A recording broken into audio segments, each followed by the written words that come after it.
questions without notice. I give the call to the honourable Leader of the Opposition. Thank you very much, Mr Speaker. My question is to the Prime Minister.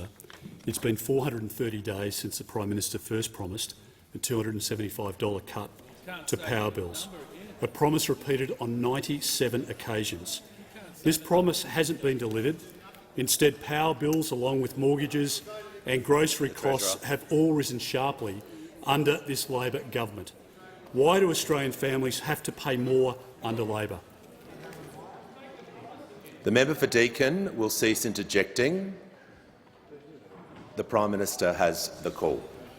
Thanks very much, Mr Speaker. And I thank the Leader of the Opposition for his question. I welcome all the members back to Parliament for the 2023 sittings. I'm pleased that the Leader of the Opposition has raised this issue as the first question, and I'm surprised that he hasn't yet raised his views that he held previously, where he actually committed to, I believe, we should have a royal commission into the electricity companies as well as fuel companies. He went on to say there's something that stinks about these electricity companies and fuel companies, and if we can get to the bottom of it, I think we can get a better outcome for consumers. Now, you would expect, given the senior position that the Leader of the Opposition held at that time in 2018, that something might have happened. What was he doing? In 2019, nothing happened. In 2020, 2021, 2022.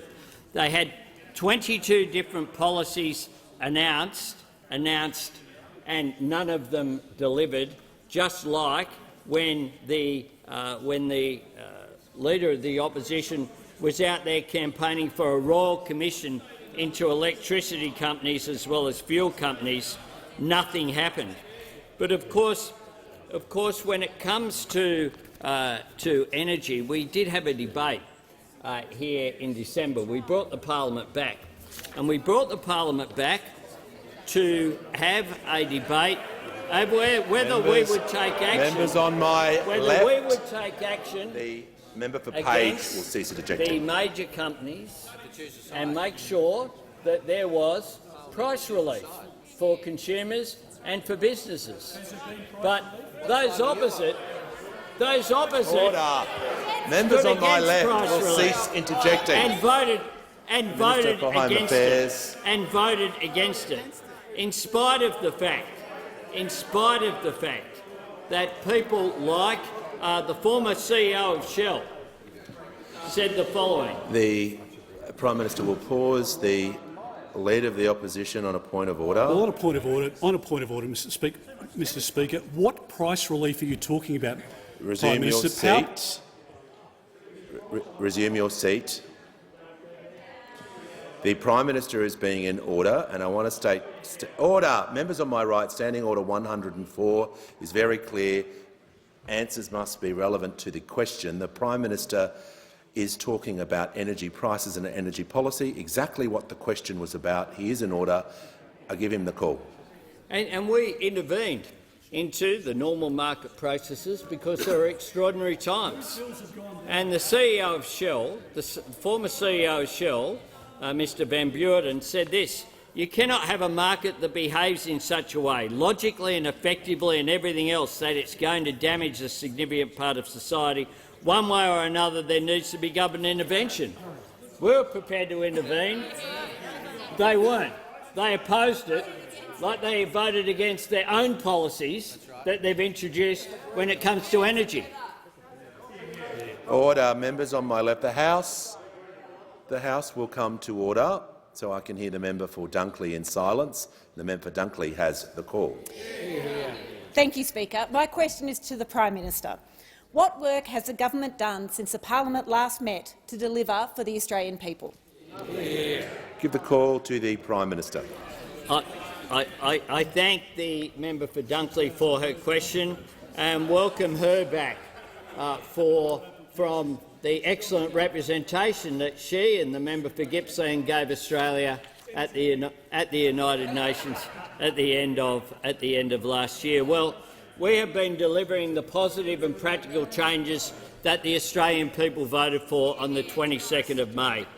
We promised the Australian people that after a wasted decade we would not waste a day, and indeed we haven't. Cheaper medicine started on the 1st of January, the first time there's ever been a cut in the 75-year history of the pharmaceutical benefits scheme. Now, cutting the price of medicines to $30 means that a family with 2 or 3 scripts could save up to $450 a year. On the 1st of February, 10 days paid family and domestic violence leave came into effect. Meaning that women in a situation whereby they need to escape a violent circumstance won't have to choose between that and being able to put food on the table, being able to get that assistance. During the break as well, tragically, we provided immediate flood assistance and disaster relief to communities in Western Australia around Fitzroy Crossing, to South Australia in the Riverland, to New South Wales, more funding for those communities hit by devastating floods. Expressions of interest for urgent care clinics have opened. We've released the Strengthening Medicare Task Force report. When it comes to our defence, we announced key acquisitions for the ADF, including high-mobility artillery rocket systems, guided weapons and upgrades to the RAF's fleet of electronic aircraft.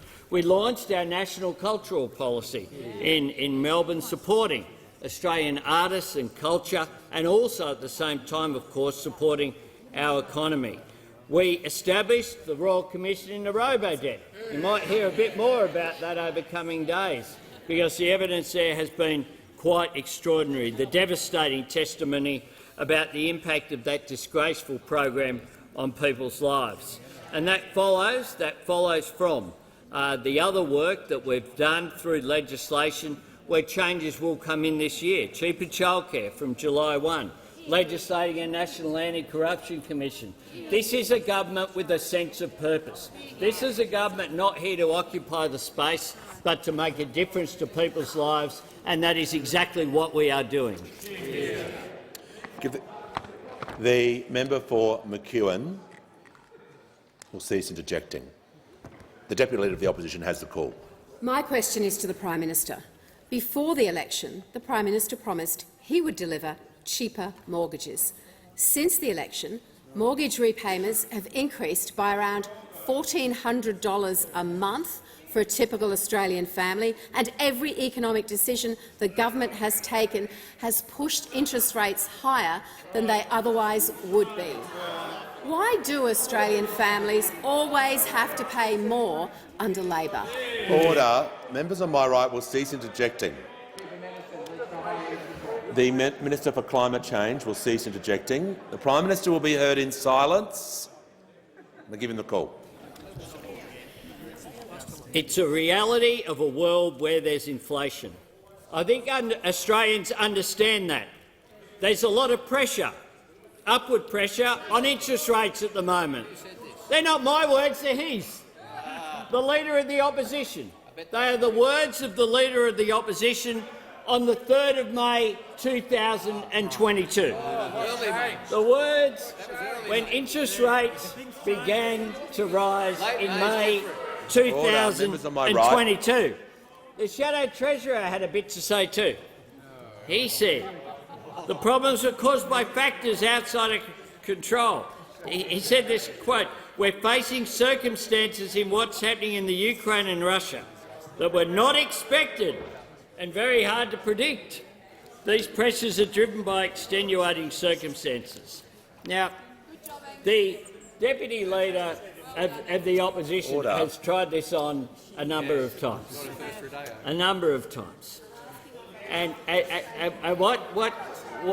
what she attempts to do is to say that a shared equity scheme where instead of 100% of a mortgage being paid by the mortgage holder, less than 100% of the mortgage is paid by the mortgage holder, because it's shared equity is what she is talking about. Now, She's a member of the Deputy Leader is a member of the New South Wales branch of the Liberal Party, of course. And this week, the Liberal Party in New South Wales, the government of Dominic Perrottet, have announced a shared equity scheme. A shared equity scheme. Joining Victoria, joining Western Australia. I mean, for goodness sake. Don't ask questions here. Maybe you should get on the phone to the New South Wales Premier and to the others who had to save your pre-selection last time round. The member for Groom. I'll hear from the member for Adelaide. Thank you, Mr Speaker. And Mr Speaker, my question is to the Deputy Prime Minister. How is the Albanese Labor government strengthening our national security with our key allies and partners? Give the call to the Deputy Prime Minister. Well, can I thank the member for his question? And, Mr Speaker, almost immediately after we rose from question time last year, the Foreign Minister and I went to the United States, where we participated in the AUSMIN discussions. And there was a shared sense with both ourselves and the United States that the world's global rules-based order is under as much strain now as at any point since the end of the Second World War, and that what this demands is that Australia and the United States work even more closely together, and as a result we announced an increased tempo of activities and exercises between Australia and the United States. The following day I participated in the AUKUS Defence Ministers meeting, and I can report to the House that the process for establishing the optimal pathway by which Australia will acquire a nuclear-powered submarine capability is on track, and we will be making that announcement in the very near future. And despite a lost decade from those opposite, which has seen the very real potential of a capability gap opening up with our submarines, I am confident that the pathway that we will announce will provide a solution to this, as well as giving rise to the single biggest evolution in Australia's military capability since the establishment of the Royal Australian Navy by the Fisher government in 1913. Last week, the Foreign Minister and I were in France, and after a difficult 18 months, I can again report to the House that our relationship with France is back on track, thanks very much to the leadership of the Prime Minister. France is a neighbour, a Pacific power, and it matters. And under the Albanese government, France stands in the very top tier of the most important relationships that we have. And last week we also participated in AUKMIN with our UK counterparts. This is our oldest relationship, but through AUKUS, the free trade agreement, the work that we can now do together on climate change, this relationship is being given a contemporary and forward-looking focus which is deep and substantial. And later this week we'll be meeting in Canberra with our Indonesian counterparts, and there again the agenda is full. After these last 2 months, what I can say is that the world is desperate to have Australia back at the table again. And when we work with our friends and allies, there is so much we can do to advance our national interest in the advance of the Australian people. Spending a decade yelling at the world got us nowhere. But despite the real challenges we face, working with our friends, I am confident that we can walk a path which will keep Australians safe. The Deputy Prime Minister's time has concluded. Order. Before I call the member for Fowler, I'm pleased to inform the House that present in the gallery today is Ms Bridget Phillipson, the Shadow Secretary of State for Education in the United Kingdom Parliament. I'm pleased to inform the House also in the gallery are a delegation from the Empowered Communities Leadership Group. On behalf of the House, I extend a very warm welcome to you all. We give the call to the member for Fowler. Thank you, Mr Speaker. My question is to the Minister for Social Services. The government said it was committing to providing more social and affordable housing in the longer term. However, families in Fowler and Western Sydney need immediate solutions to keep a roof over their heads. It's been reported rental assistance needs to increase 50% to keep in line with the rising cost of living, which is leading to overcrowding and increased homelessness across Western Sydney. When will the government increase rental assistance to help tackle the current cost of living crisis? Give the call to the Minister for Social Services. Well, thank you, Mr Speaker, and I'd like to thank the member for Fowler for her question and recognise that this is an important issue for her electorate, and thank her for her ongoing advocacy on rental affordability. The government does understand that rental affordability, along with housing affordability, is a challenge for many Australians, and that is why something like the Commonwealth Rent Assistance payment is so important to help those on income support. Of course, this payment is indexed twice a year to reflect inflation and is adjusted in both March and September in line with the Consumer Price Index. Of course, the next indexation increase will happen on the 20th of March 2023. Of course, the government expects to spend around $5.1 billion in rent assistance to help 1.3 million households pay their rent. Of course, going to the member's question about an increase in the Commonwealth rent assistance, of course, as we enter into the budgetary process, there are many competing priorities, and we will go through that process, through the budgetary process. Of course, the Treasurer and I established late last year the Expert Economic Inclusion Advisory Committee, and have asked them to review the adequacy, effectiveness and sustainability of income support payments ahead of every federal budget, and this includes payments like rent assistance. The committee is meeting regularly and is considering issues, developing advice on income support payments, and will provide that advice to government. I think, as noted in the member's question, though, when it comes to rental and housing affordability, unfortunately there is no silver bullet, and the Albanese government is already taking action through a range of measures to develop long-term solutions that do go beyond rent assistance. And I would like to recognise my colleague who is leading this charge, the Minister for Housing and Homelessness, for her work in delivering an ambitious agenda, comprehensive housing. Of course, we need to see an increase of supply in this country, and that is exactly the work that she's doing in increasing the amount of social and affordable housing through the $10 billion Housing Australia Future Fund. This is one of the many initiatives that we're taking. We take the issue of housing affordability and particularly rental affordability seriously, and I look forward to continuing to work with the member.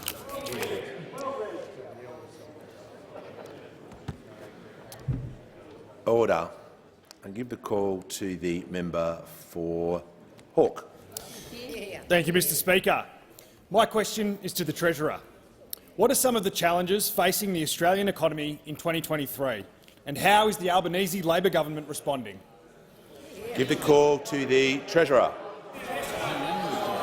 Order.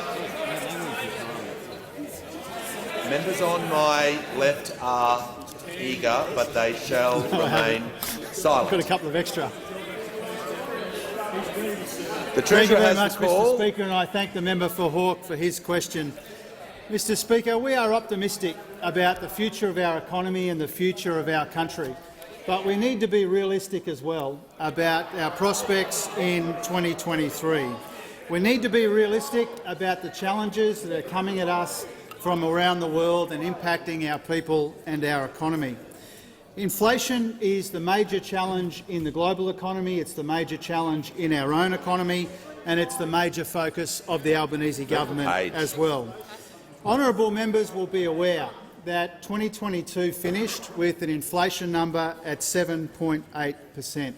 But what they may not be aware of is that the worst quarter for inflation last year was actually the March quarter. The fastest growth in inflation was at the beginning of the year, not at the end of the year. And we do know and we do expect that inflation has begun to moderate in our economy. 7.8% is obviously unacceptably high and puts a lot of pressure on families and others in our community, but we expect that inflation is starting to moderate. It will stay higher than we'd like for longer than we'd like. That is the truth of it. And interest rate rises are an inevitable consequence, as the Leader of the Opposition has previously said, and the Prime Minister quoted him a moment ago. Interest rate rises are an inevitable consequence of inflation as high as it is in our economy. Now, the Reserve Bank will take its decision tomorrow independently. Our focus as a government is on the pressures which are coming at us from around the world but being felt around the kitchen tables of this nation. And that's why we've got a plan for inflation which has three major parts. The first part is to provide responsible cost of living relief without adding to inflation, responsible cost of living relief with an economic dividend. We're doing that with cheaper early childhood education and cheaper medicines, and we're doing that with the electricity bill relief that those opposite voted against. Secondly, we're dealing with the supply-side issues in the economy that were left to get worse and worse over the past decade, addressing the broken energy market, addressing the skills crisis, and by building the resilience of our supply chains, including through the National Reconstruction Fund. And third, by showing spending restraint in the budget, returning 99% of the revenue upgrades over the next 2 years to the budget bottom line when inflationary pressures are most acute. That is unrecognisable to those opposite, who managed to return just 40% of the revenue upgrades in the budget.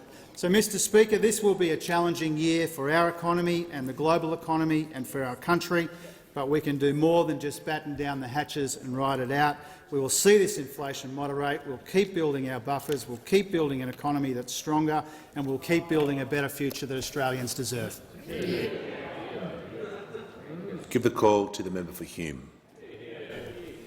Thank you, Mr Speaker. My question is to the Prime Minister. How many Australian households are set to face higher mortgages this year when they move from fixed-rate loans to variable-rate loans? Give the call to the Prime Minister. Thanks very much. We very much understand that the pressure when it comes to increases in interest rates have an impact on families and households. We understand that, which is why we are undertaking measures to take pressure off cost of living, which is why we introduced cheaper pharmaceuticals, which is why we've introduced fee-free TAFE, which is why we will have cheaper childcare on July 1. And for many Australians who do have fixed rates, they will be impacted when those fixed rates end, whenever it is, whenever the particular arrangements that they have as individuals with their financial institutions is. So we know that this is an issue, and that is why we are doing all that we can, just as we did last October, to produce a responsible budget. The member for Page. When members on my left remain silent, I'll take the point of order. Mr Speaker, if this was a priority for the Prime Minister, he'd know the answer to the question. Resume your seat. Order. Members on my left, before the Prime Minister,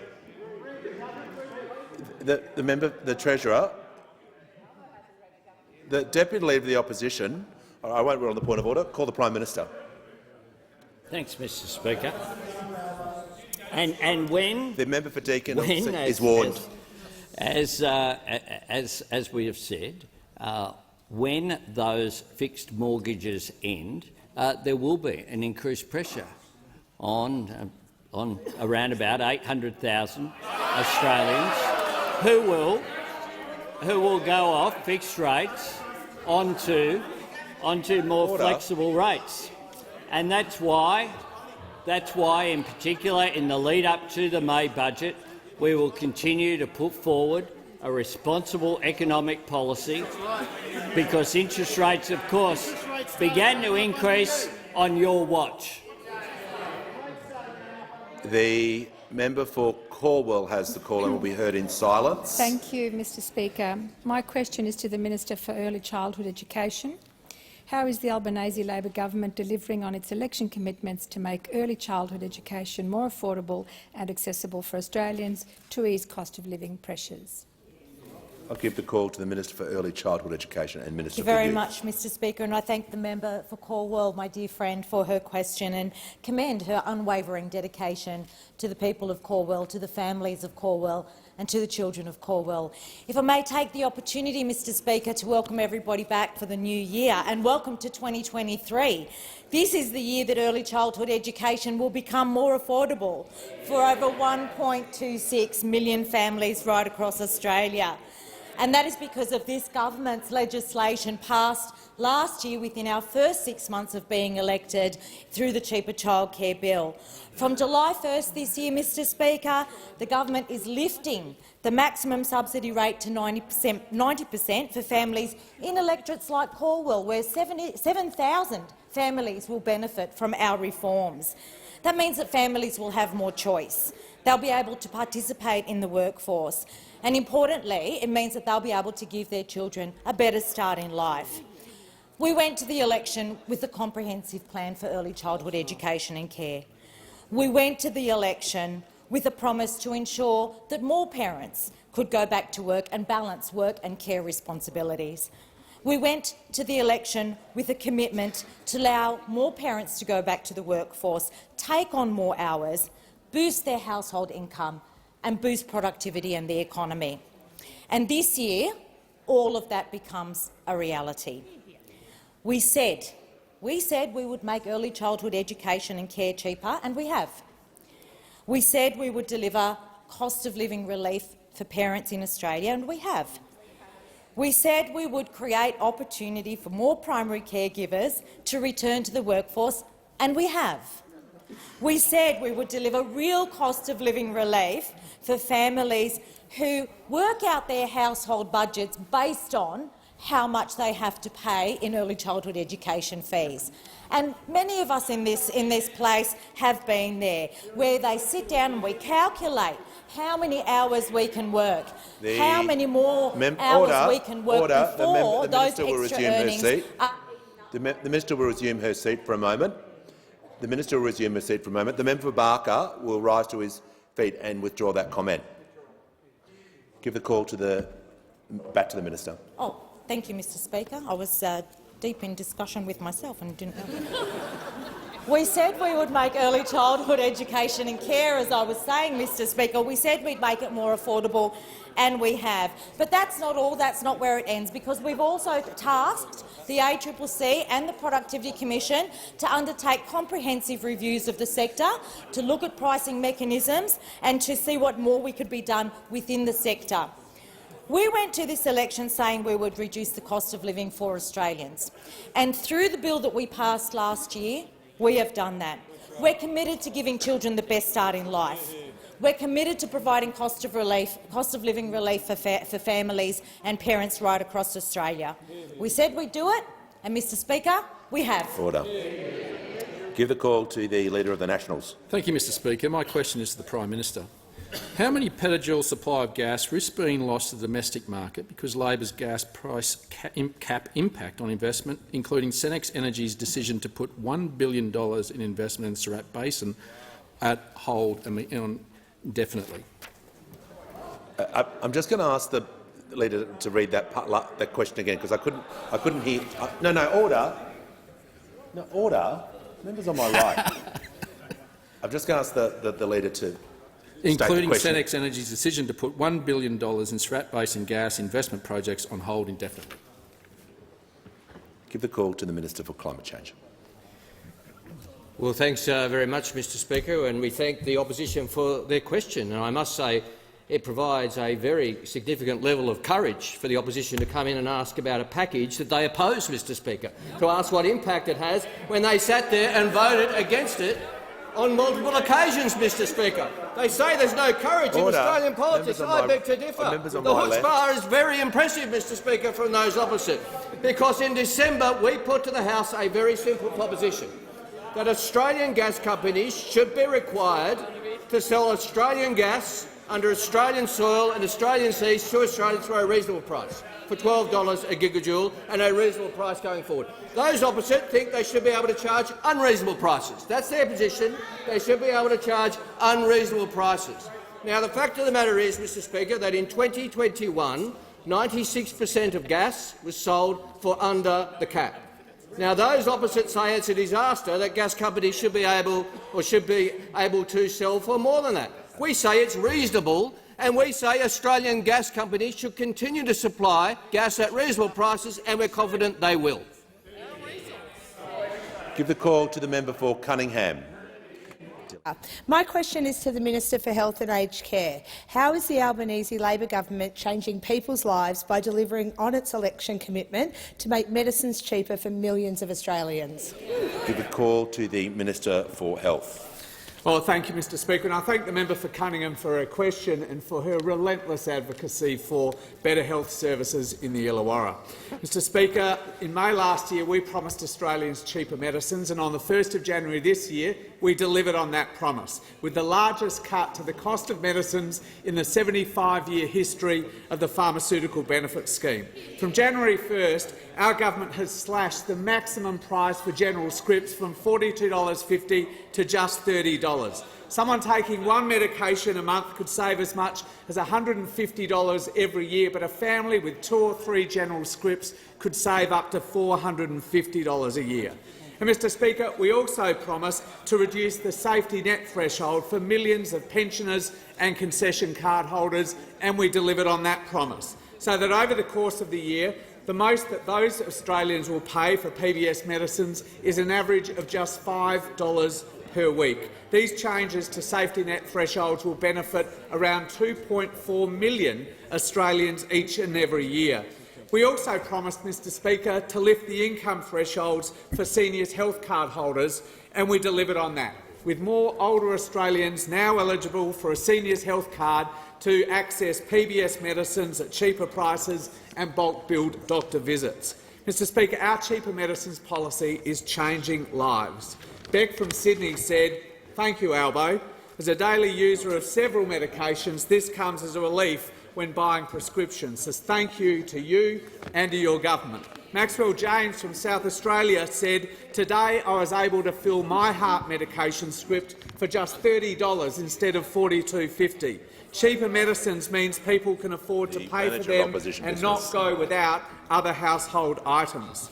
Mr Speaker, we're continuing to deliver on our promise as well to list new medicines on the PBS as quickly as possible. Just last week we listed opicapone on the PBS to treat Parkinson's, a treatment that helps other medications operate more effectively and for longer. Around 1,300 Australians living with Parkinson's would otherwise pay as much as $1,800 every year for this treatment, but now they'll just pay as much as $30 maximum for a general script. Simon, a 45-year-old who's been living with Parkinson's for 9 years, working and trying to live independently, said, "This offers myself and other Australians living with Parkinson's more options and more choice." Since July 1, just last year, Mr Speaker, our government has made 65 new or amended listings on the PBS. Cheaper medicines is not just good for the hip pocket at a time of rising prices, it's also good for Australia's health. Give the call to the member for Lindsay. Thank you, Mr Speaker. My question is to the Prime Minister. I recently spoke with a mum from Glenmore Park in my electorate of Lindsay who is scared that her daughter will not be able to access the full 20 Medicare subsidised psychology sessions that were previously available to her before this government halved these sessions on the 1st of January this year. When will the Prime Minister listen to parents in Western Sydney and restore their children's full 20 Medicare subsidised psychology sessions? Order. Give the call to the Prime Minister. I'll ask the Minister for Health to respond to the question in detail, but I do make this point, that the ending of the funding was not a decision by this government. This government, we chose Order. the additional funding. Order. Members on my left. You did not put the funding through on a further basis, and the government has responded appropriately, and I ask the Health Minister to respond. To the Minister for Health and Aged Care. Well, thank you, Mr Speaker, and I thank the Prime Minister for the opportunity to say a few words about this, because as the member for Lindsay I'm sure knows, that the availability of the 10 additional sessions was a COVID measure introduced at the height of the lockdowns and decided by the former government to expire on the 31st of December. I'll also say that the decision not to extend the additional sessions was taken after serious consideration and in light of the evaluation of Better Access that I published in December. And I'll just run through a few conclusions about that evaluation. While the evaluation said that Better Access was largely a program that delivered positive outcomes, it also found again that it was a highly inequitable program. The evaluation said this, and I'll quote, "Those on lowest incomes are least likely to access services, and all of these indications have worsened over time." It pointed out that poorer Australians in the poorest quintile of the community have more than twice the levels of high or very high mental distress, but have the poorest access to this program. It said that location of provider services was a significant factor contributing to that. It also said that poorer Australians, because of their inequitable access to this program, are far more likely to be medicated. Member for Lindsay. The critical conclusions of the evaluation in response to the member for Lindsay's question, though, is this, that it found that the 10 additional sessions didn't make access better, it made access worse. It cut tens and tens of thousands of Australians out of any access to service whatsoever. The number of new entrants to the program actually reduced by 7%. Tens of thousands, and overwhelmingly all of the additional services went to the wealthier parts of the community, while the poorer Australians actually went backwards in terms of their access to services. Now, I and the Assistant Minister for Mental Health held a forum with about 80 different groups in mental health early last week, and I can say this, that other than the 2 associations representing private psychologists, not a single group urged the government to reintroduce the additional sessions, because they recognise what the evaluation said. Although there is a need for additional services for complex mental health, this program was not delivering it. Order. The House comes to order. I'll hear from the member for Moreton. Thank you, Speaker. My question is to the Minister for Government Services. After the recent fortnight of public hearings at the Royal Commission into Robodebt, what have we learnt about who was responsible for the shameful Robodebt scheme? Give the call to the Minister for National... I'll hear from... Order! Members on my right, I'll hear from the Manager of Opposition Business. Well, Mr Speaker, I just want to draw your attention to the words of Speaker Snedden when a similar issue arose about members the on my extent right, to which members on my right will cease interjecting. About the extent to which commentary should occur in this place about the proceedings of a Royal Commission, and what Speaker Snedden said. Members on my right will cease interjecting. He said, "I regard it as going beyond the bounds of our sub judice rules if the honourable gentleman puts any construction on the matter, for the simple reason that if the Royal Commissioner in fact concluded in a way which was consistent with the honourable gentleman's construction, it may appear that the Commissioner was influenced." So this is a very important issue, Mr Speaker, which has been considered by previous speakers. We have seen the minister who's about to come to the dispatch box trample over this important distinction before, and I urge you to consider this carefully. I'll hear from the Leader of the House. Mr Speaker, in considering it, as has been asked by the Manager for Opposition Business, I just refer to practice, where it's really clear that Royal Commissions are allowed to be asked about. And if you look at Royal Commissions that have been held during the life of the previous government, a very different argument was being put back then. There is a long-held precedent on being able to deal with Royal Commissions. Surprise. All right, I'll hear from the Manager. Mr Speaker, the question is not whether Royal Commissions are entitled to be asked about. The question is the guardrails that should be put around what is said about them. And that is the point that Speaker Snedden was going to, because it goes to the question of whether there is an appearance of the Royal Commissioner's findings being influenced. Okay. I had a feeling this subject would be raised, and I want to give some direct direction to the House, because I'm sure there will be further questions on this matter. As a first principle, the application of the Sub Judice Convention always is subject to the discretion of the Chair, and the Chair will always have regard to the basic rights and interests of members to ask questions and raise issues according to the House, page 521 of practice. I'm going to refer to former Speaker Smith, who noted in relation to comment in proceedings about a Royal Commission, quote, "It would be a ridiculous restriction of debate if matters that have been raised in public and reported in the media could not be aired in the national parliament." I will be listening to the minister carefully, but that is the direction I'll be following, and I refer members to practice 521 to page 523, and I call the minister. Thank you. So far, with the Royal Commission into Robodebt, we've seen a perp walk of former coalition ministers who are at different times and responsible for the design, the implementation and administration of this unlawful scheme. Last week we heard from the former Human Services Minister, the member for Aston. During his evidence to the Commission, the member for Aston— The minister will resume his seat. I call the Leader of the Opposition on a point of order. Well, Mr Speaker, in light of your earlier words, I just don't know how the minister's response, particularly in his opening remarks, is consistent with your advice to the chamber.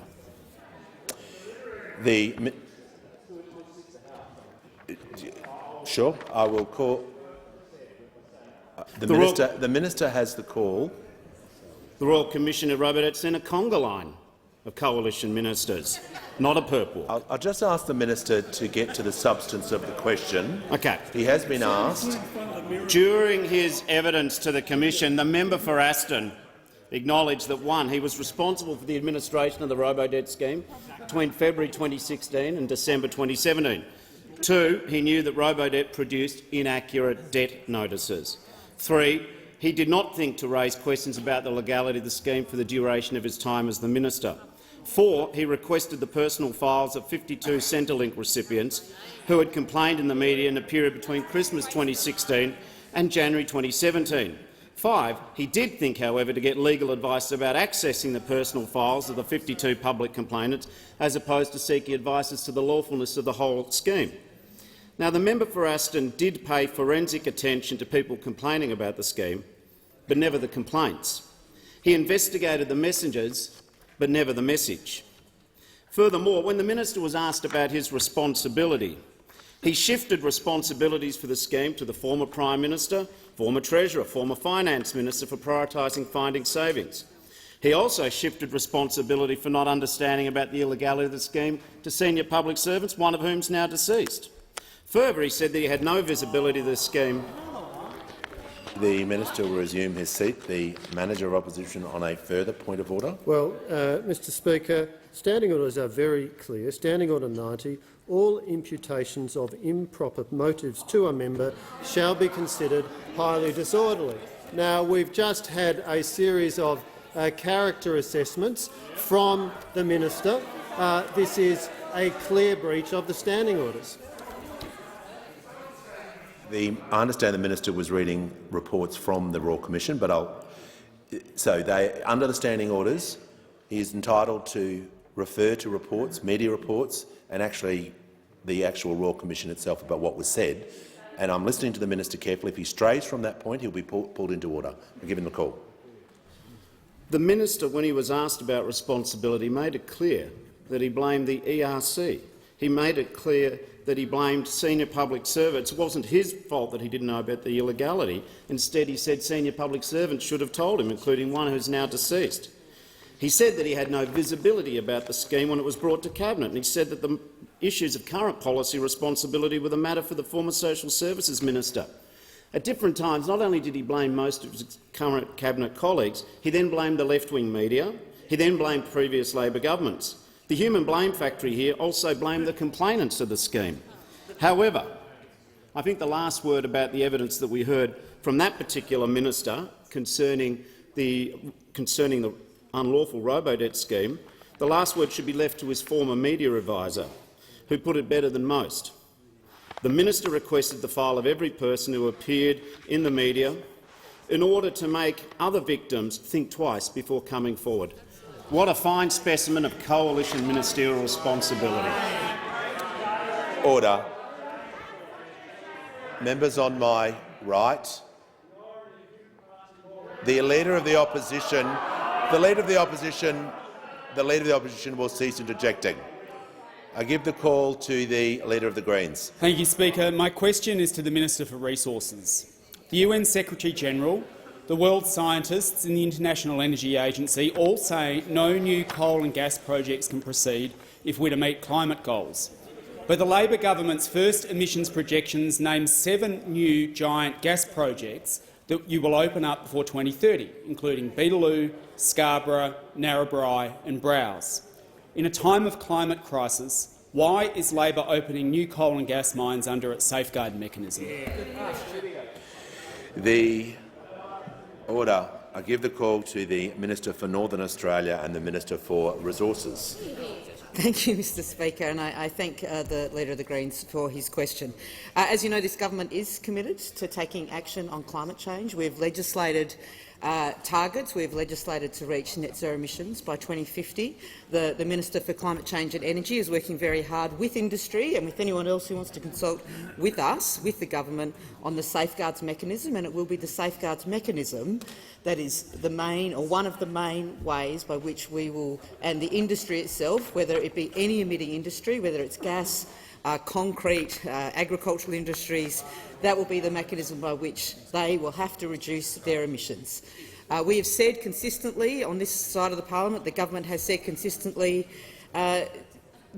projects will only go forward if they stack up environmentally, socially and economically. We will not be sponsoring them. They will happen if they are able to happen and they meet those very tight restrictions. But what we know, this government is committed to net zero emissions by 2050. We know there is a climate crisis around the world, and we will not be adopting Greens-based policies that are economy-wrecking. We will continue to make sure this economy keeps working, and to be frank, we all know that parts of this country will continue to need gas for at least the very medium term, and that is an important part for minerals processing, for manufacturing industry.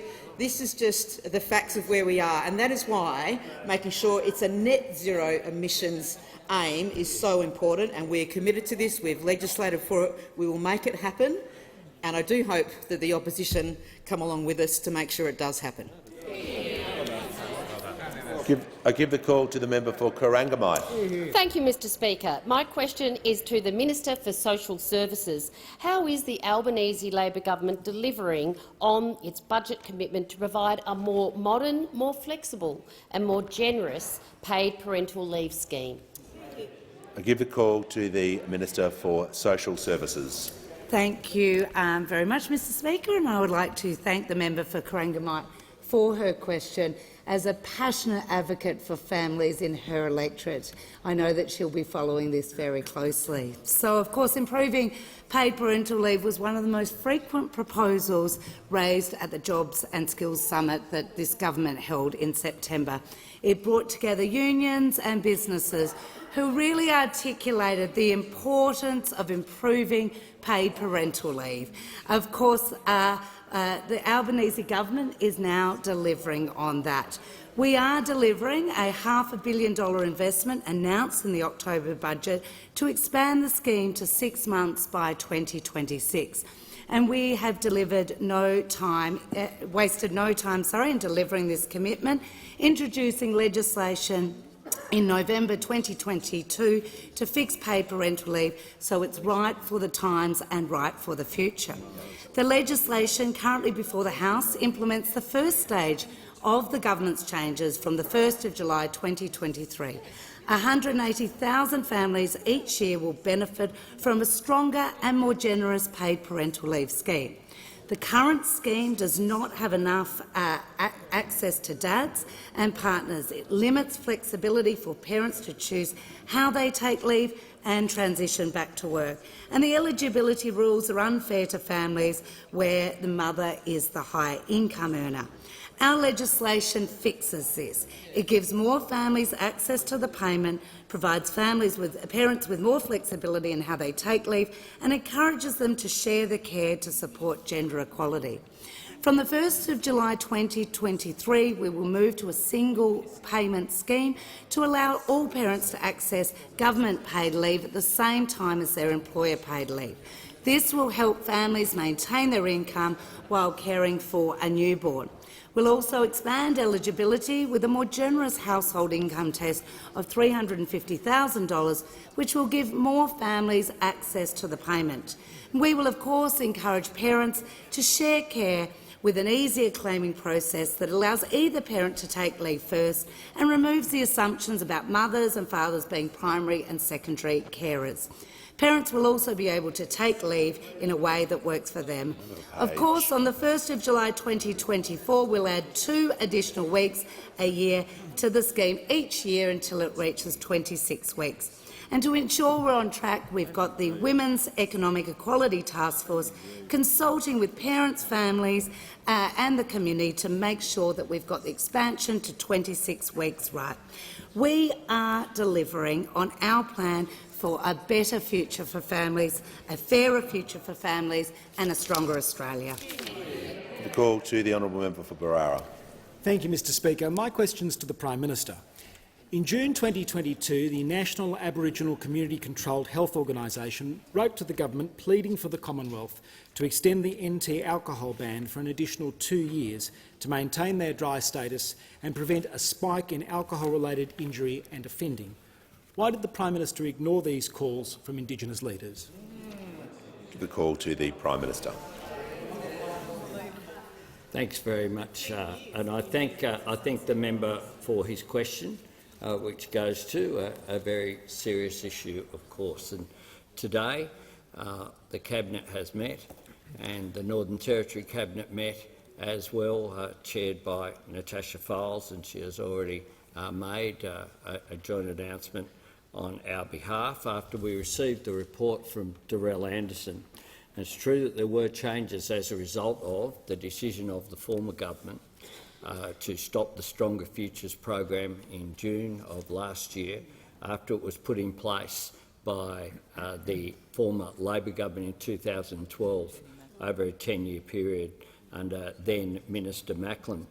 The Northern Territory Government will legislate new alcohol restrictions when they meet next week, so that Northern Territory town camps and communities return to an opt-out system. The dry zones will remain in place until an approved community alcohol management plan is developed and agreed to by the liquor controller in the Northern Territory, and then it will need to be put to a local community with a 60% threshold. But as the member is aware, I'm sure, this isn't just about alcohol. Indeed, of the 96 remote communities in the Northern Territory, 88 of them are dry. This is about intergenerational disadvantage. It's about a lack of employment services, a lack of community services, a lack of educational opportunity. This is intergenerational disadvantage. And the truth is that all governments could have done better. All governments, Labor, Liberal, Northern Territory, here in Canberra, could have done better. And that's why we have also announced a Central Australia plan for a better, safer future for Central Australia, with $250 million of investment on top of what we announced just a week ago. That will include improved community safety and cohesion through more youth engagement and diversion programs, along with improved CCTV and lighting. It will improve job creation. It will include on-country learning. Importantly, preventing and addressing issues caused by fetal alcohol spectrum disorders. Better services, investing in families, investing in increased domestic violence services.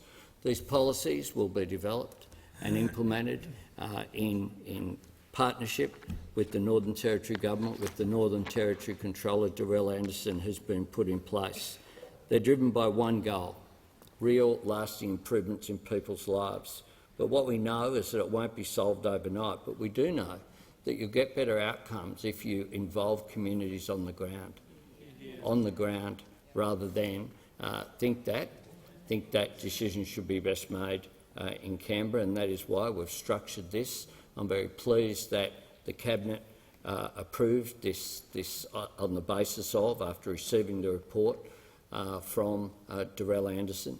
That report will now be released publicly for all to see. Now it's been considered by both the Northern Territory Cabinet and the Australian Cabinet, and I'd invite the opposition to participate constructively in this. There's nothing to be served by trying to politicise these issues. What we need to do is work together, all of us, to achieve better outcomes for the most disadvantaged group in Australian society, First Nations people. That's what my government's committed to doing. Give the call. Order, members on my left. I give the call to the member for Jagga Jagga. Thank you, Mr Speaker. My question is to the Minister for Skills and Training. How is the Albanese Labor government working with states and territories, in particular Victoria, to roll out fee-free TAFE and VET and to tackle the skills shortages the government inherited? I give the call to the Minister for Skills and Training. Thank you, Speaker. I'd like to thank the member for Jagga Jagga for the question and her strong support for TAFE, not only in her electorate but across the country. Last week I joined the member for Jagga Jagga at Melbourne Polytechnic in Heidelberg to meet students who have enrolled in fee-free TAFE courses for this year. We met with students and apprentices in waterproofing, carpentry, electrical and locksmithing. We also met the hard-working teachers and support staff who help mentor the next generation. While there, the member for Jagga Jagga and I spoke with Natalie, one of the few female locksmith teachers in Australia. After completing her locksmithing course back in 2004, Natalie decided to return to Melbourne Polytechnic in 2018 to teach, to inspire and to support the next generation of locksmiths.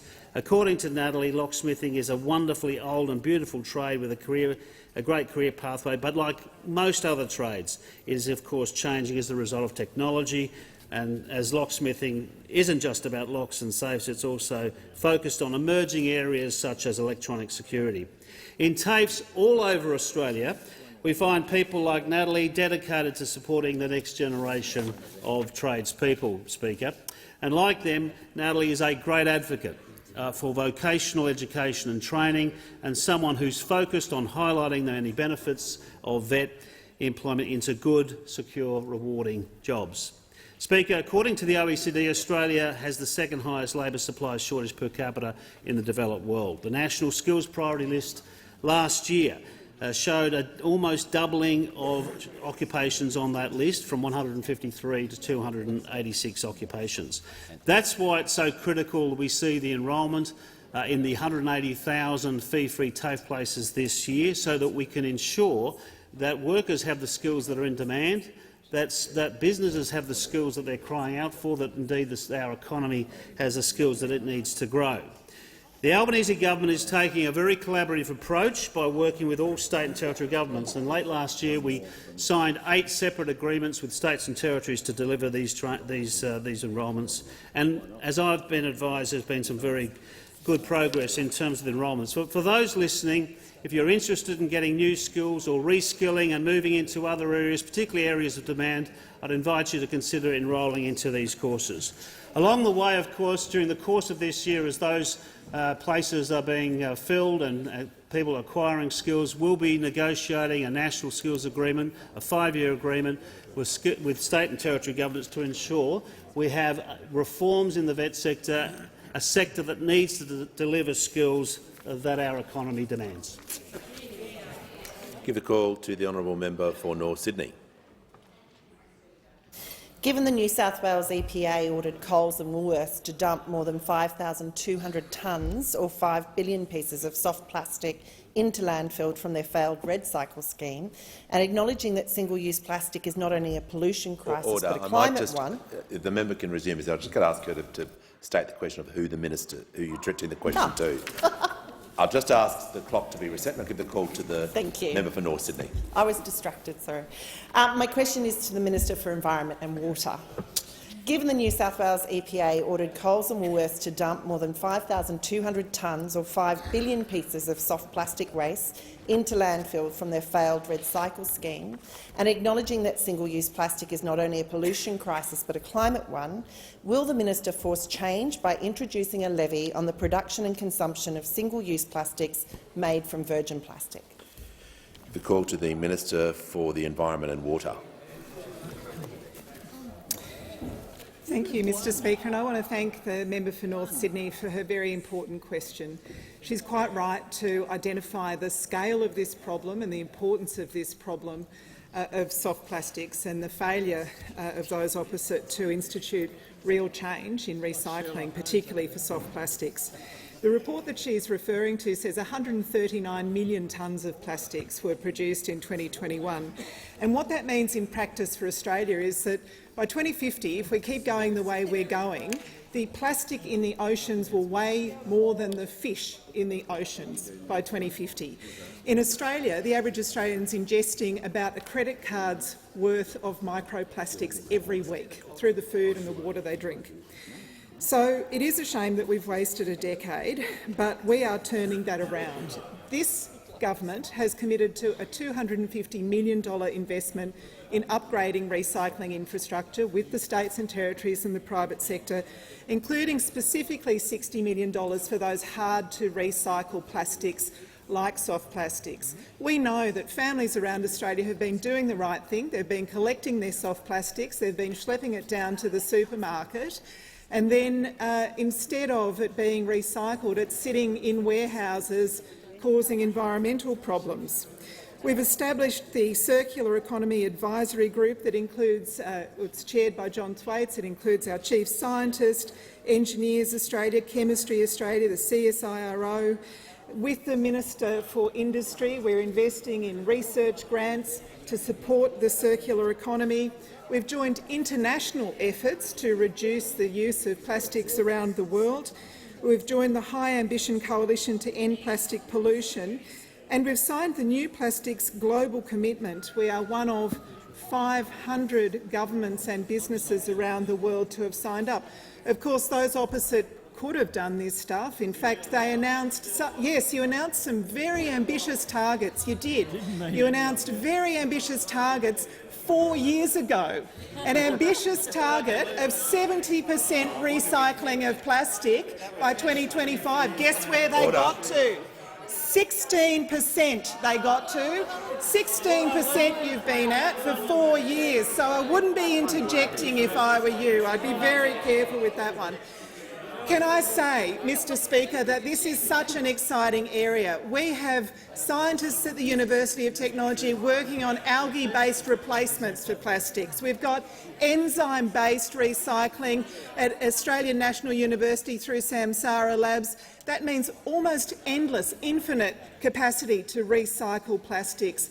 And for every job in landfill, taking stuff to the landfill and dumping it, there are 3 jobs in recycling. Order. That's what we're about. The minister's time has expired. With the call to the member for Macquarie. Thank you, Speaker. My question's to the Minister for the Arts.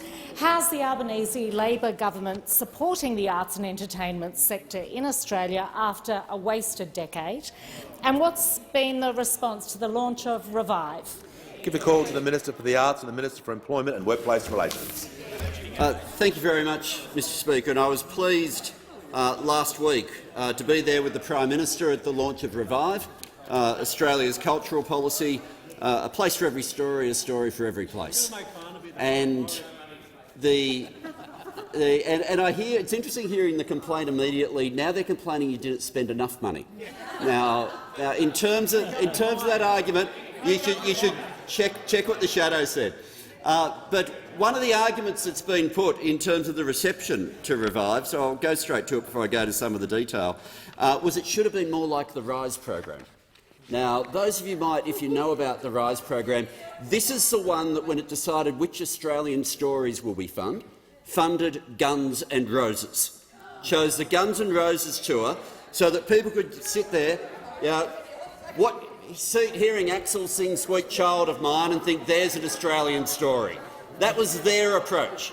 That was their approach.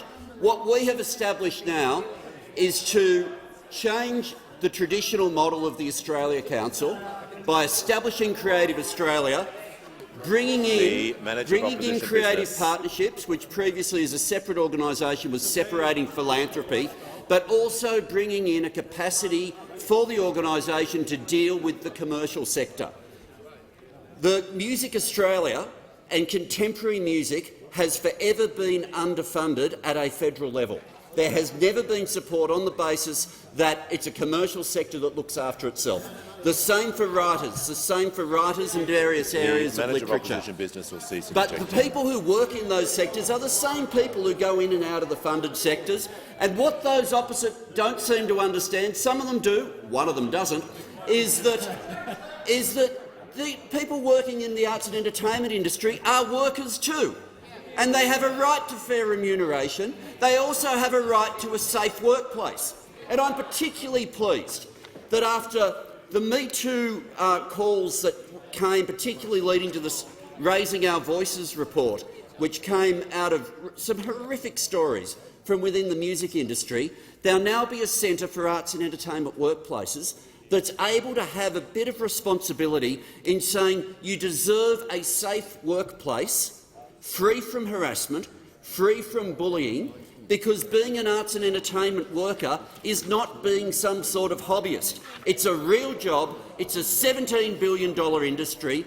The fact that they give us so much joy and the fact that they touch our hearts doesn't change the fact that they should have the respect of a livelihood and the respect of a safe workplace. And with Revive, that now goes to the core of government policy. Call to the Prime Minister. Thank you, Mr Speaker. On that note, I'll ask that further questions be placed on the notice paper.